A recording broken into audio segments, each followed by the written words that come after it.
سلام كمسك الختام. پدر جان، ما کی مسافر حسابیده می شویم؟ به نام خداوند بخشنده و مهربان.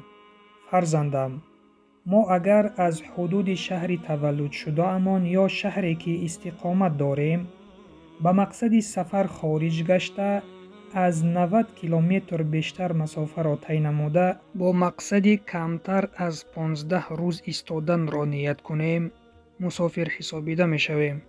در این حالت هم نمازهایی در راه بوده و هم نمازهایی که به آن شهر دیگر می رسیم قصر کرده می خوانیم و اگر نیت ما این باشد که در آن شهر از 15 روز زیاد می ایستیم، پس نمازهای در راه بوده را قصر می خوانیم و هر وقتی که به آن شهر دیگر رسیدیم نمازها را در آنجا پره می خوانیم، چون که نیتمان از 15 روز زیاد ایستادن است.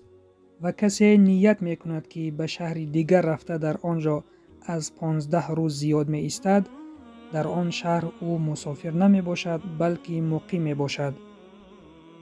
فرزندم، راه سفر مشکلاتی به خود خاصی را دارد. از این رو دین مبین اسلام به مسافران بعضی سبکی ها را داده است.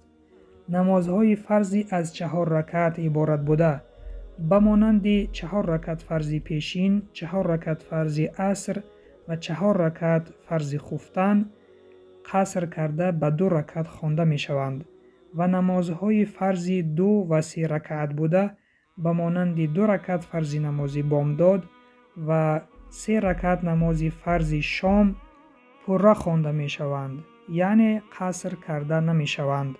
اگر وقتی مسافر محدود باشد می تواند نمازهای سنت را نخواند و اگر وقت داشته باشد می تواند نمازهای سنت را بخواند.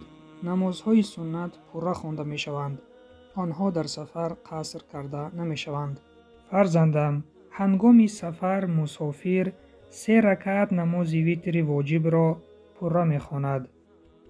فرزندم، اگر مسافر پشت سر امام مقیم نماز خواند پس نمازهایش را پره می خواند و اگر امام مسافر باشد و مقتدیان مقیم باشند، امام 2 رکعت خوانده سلام می دهد، مقتدیان باشند خیسته 2 رکعت دیگر را خودشان می خوانند.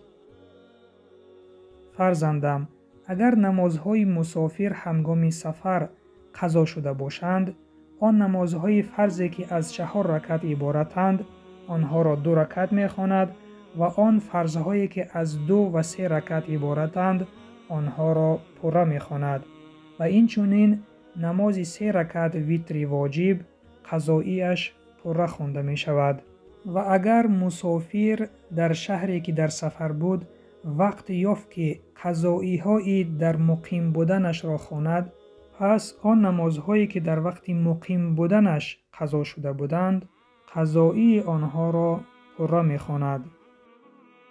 فهما پدر جان، رحمت. این بود درس امروزه. نوا را به یار و دوستانتان بفرستید تا کمی باشد هم از دین خود آگاه شوند و سلام بر آن شخصانی که راه هدایت را پیش گرفتند.